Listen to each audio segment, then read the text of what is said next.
A really helpful and comprehensive summary of where we're at to date. If you could explain again, you talked about proposing a level of nitrates that delivered, I think you said something like 80% species protection at one point and 95 further downstream or something. I didn't quite understand what you were saying. So in the consent conditions for the RWSS, we propose a level, and I won't bore you with exactly how many milligrams per litre it is, for nitrate nitrogen in the upper Waipawa and upper Tukituki at a number of the sites where measurements have to be had, which give 80% protection against nitrate toxicity to fish. So only 20% of the time, if you like, would any fish be exposed to some degree, to some risk of nitrate toxicity. That's called Class C waters in the National Objectives Framework. But further downstream, then it's at a lower concentration, which gives 95% protection. So only 5% of the time would the most susceptible fish be exposed to nitrate toxicity. That's Class B waters. Class A waters give 99% protection against nitrate toxicity, and effectively the level of nitrate for that is very similar to the level of nitrate required to control periphyton growth. But that is not the basis of the argument that was mounted in front of the Board of Inquiry by people arguing for a lower nitrate level in the main stem of the Tukituki. They were arguing for it on an effect to control periphyton, not to provide 99% protection against fish toxicity. So, sorry if I could just a bit of a follow-up question. Presumably the science tells you that at no greater than 20% time risk to fish, species will all survive. Look, I'm not sufficiently expert in that subject to answer that question in detail, but these levels are ones that have been set and agreed and promulgated as under the National Objectives Framework which sits under the National Priority. Perhaps Peter, it's actually a question at some stage might be worth getting a couple of key council staff in front of you, because it's really an HBRC issue, because we're in the plan change there, but it's fair to say that as part of the process, the nitrate limits in relation to the toxicology or aquatic health issue was dealt with through a piece of specific work undertaken by Niwha and related to, in actual fact, indigenous aquatic life in the Tukituki catchment specifically. So that piece of work was uncontested in the process, and that piece of work has actually flowed through to the National Objectives Framework that Andy's just mentioned, for what it's worth. But it would be, Liz, worth perhaps at some stage the team here giving a bit of a presentation on that, probably. I would like Go. that. Yep. Yeah, I would like that. Sorry, Mr. Chair. Great. Question? Yeah, I would like that too. If I heard correctly, we didn't set nitrate levels in Plan 6 because we thought it would have an economic effect on some of the farming in Central Hawke's Bay. No. Because I've got a bit of history here. Yep. At least the council's position was that manage the right nutrient for the right effect, in actual fact. So this commentary that there's been no nitrate level set is not correct. There is a nitrate level set, or proposed to be set, through the plan change, which today does not exist, actually. So there is no nitrate limit or regulation even for phosphorus inside the Tuki catchment as it is today, but there will be, subject to the Board of Inquiry making a decision on the plan change. So That's a really key point. There are no nutrient limits, actually, so the council's plan change is a step forward in setting nutrient limits. But the key issue is to manage the effects. So I guess the argument that's been mounted is that the nutrient that would drive the issue, the environmental issue, is the one to manage in a particular manner. So they're both being managed. There are limits being set for both, but they've got different effects reasons. That's the argument. And to be fair, that's contested. That got contested. I think the other thing that needs to be remembered here is that the Board of Inquiry will make a decision on Plan Change 6. There will be a Plan Change 6. There will be some limits set here, and there might well be an outcome of a Plan Change 6 and no RWSS. But there will still be a Plan Change 6 as decided by the Board of Inquiry. Councillor Belford. So that accepting that's about to be a done deal, no matter what. So we could argue fruitlessly over whether it's the right approach, the wrong approach. At this point, a decision is going to be handed down. As Andy said, there's a difference in what's proposed as the proper methodology and the proper limits to be set. That's going to be decided for us. I just want to comment on the farm economic side of this because that relates to my Deloitte concern, and I was taken to task by, I'm not sure whether he's HBRIC's lawyer, HBRC's lawyer, for making layman comments about this to the Board of Inquiry. But the fact of the matter is we sought funding, wearing a different hat at the time, for expert advice on this issue, and were denied, as basically was every application made to EPA for funding for expert advice by people who were skeptical about this project. So the fact that you all point to there being no evidence presented, no challenge made to the on-farm economics of this, there is some history to that issue. And secondly, so therefore, that's an important set of assumptions swirling around here in terms of both the economic benefits of the scheme and the environmental impacts of it.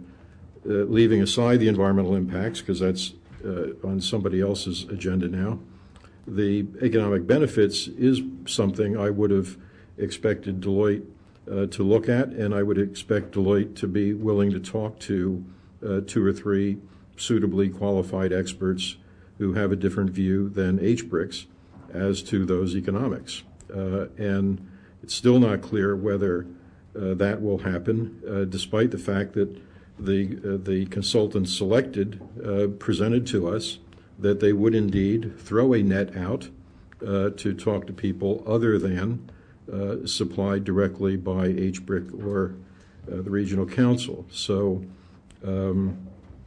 the credibility of the review, in my view, is somewhat shaped by how far, and nobody's asking them to relitigate 3 years of case building here, but there are some very fundamental assumptions embedded in this that haven't been seriously challenged by people who have the standing to do so.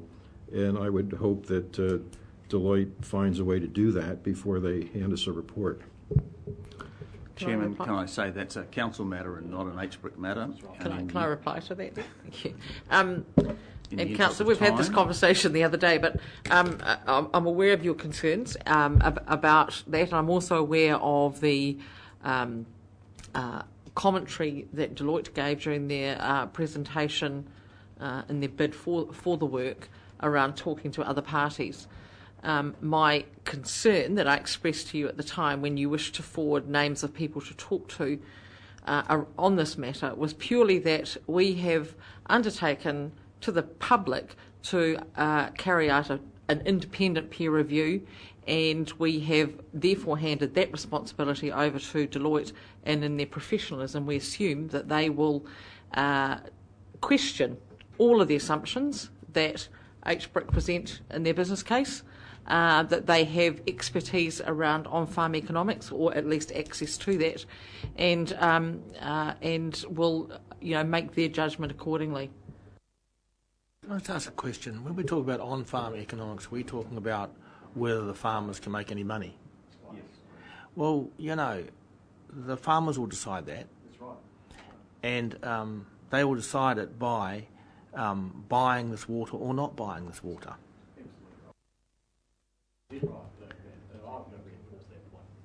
The proof of the pudding around this issue will be the degree to which contracts are taken up or not. Everything else is a sideshow. Absolutely. Thank you, No, Councillor not Graham. everything else. Not everything else. There's a lot of other things that are really quite important here. But as far as the farm economics are concerned, you're right. If farmers put their money down and decide that this is a goer, that will determine whether or not this project succeeds. Can I ask a question, Dr. Pearce?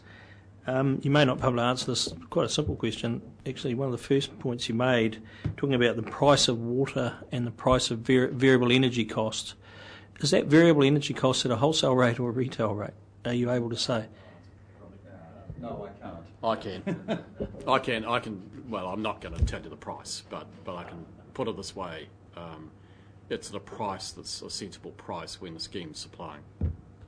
Read between the lines. Not what it's sold to the grid. It's not 32 cents per kilowatt hour.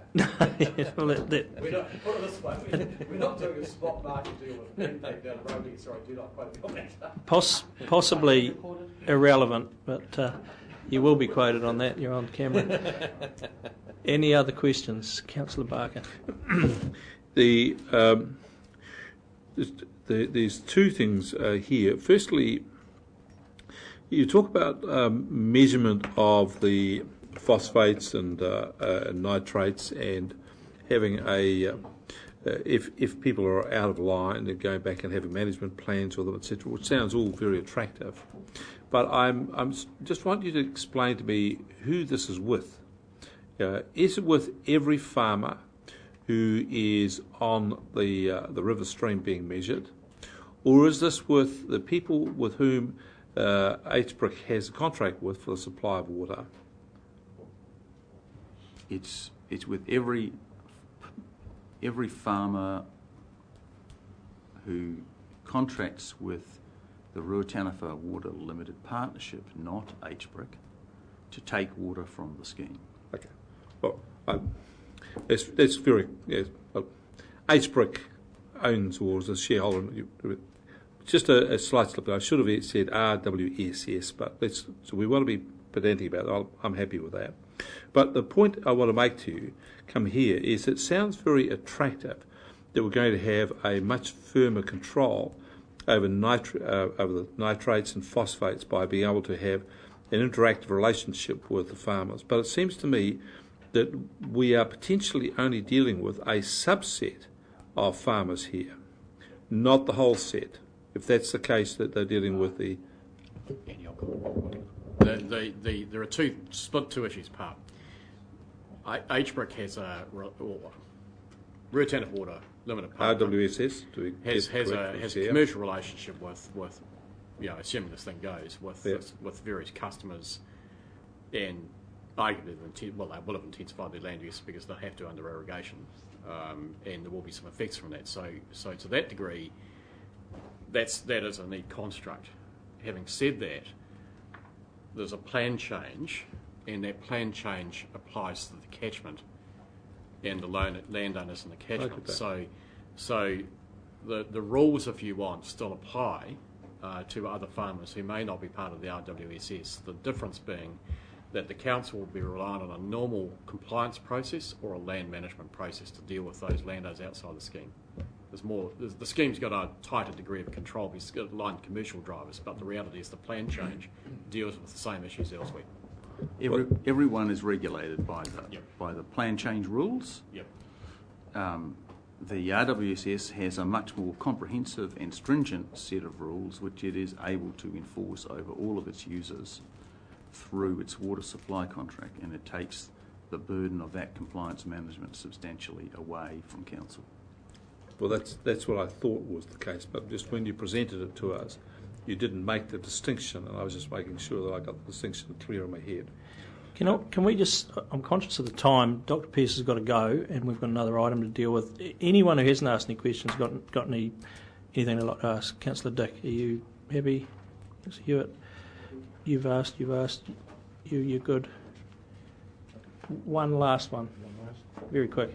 Just back to the farmers, I wasn't aware that farming was the only profession where people made bad business decisions and didn't fall over.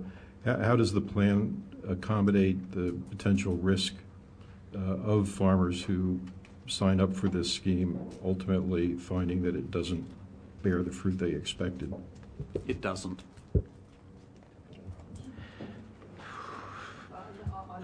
I need to understand that. But sure, we've got a contract with a farmer to take and pay the water. If he goes broke, we're going to have some sort of a security over his farm? There'll be security over the arrangements, but I don't believe that was the point of Councillor Belford's question. No, it is the point. It is the point. Our contract is a secure and tight contract. Yes, we will have security of some kind, but again, I'm not willing to go in public forum into what those arrangements are. Last question, Councillor Barker, or are you? Yeah, I will come back to the comment you made that at the end of this period, the HBRC will almost certainly have a majority ownership of RWSS. It seems to me that you're also proposing here the possibility of not having majority ownership at the end of it. What are those circumstances do you see that would lead to that?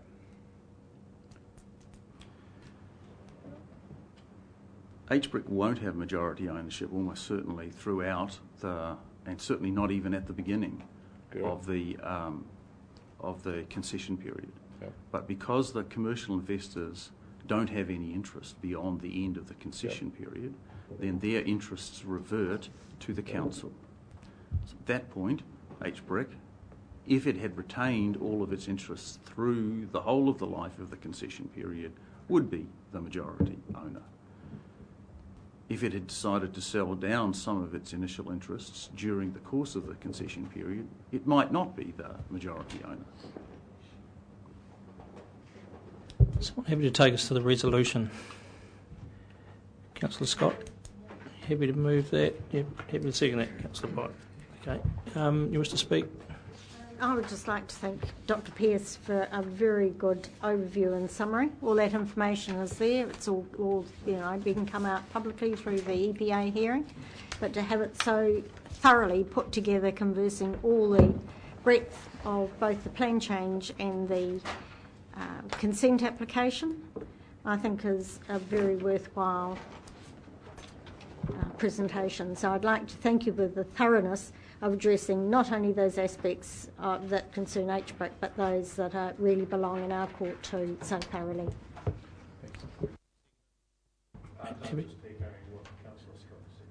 Other speakers?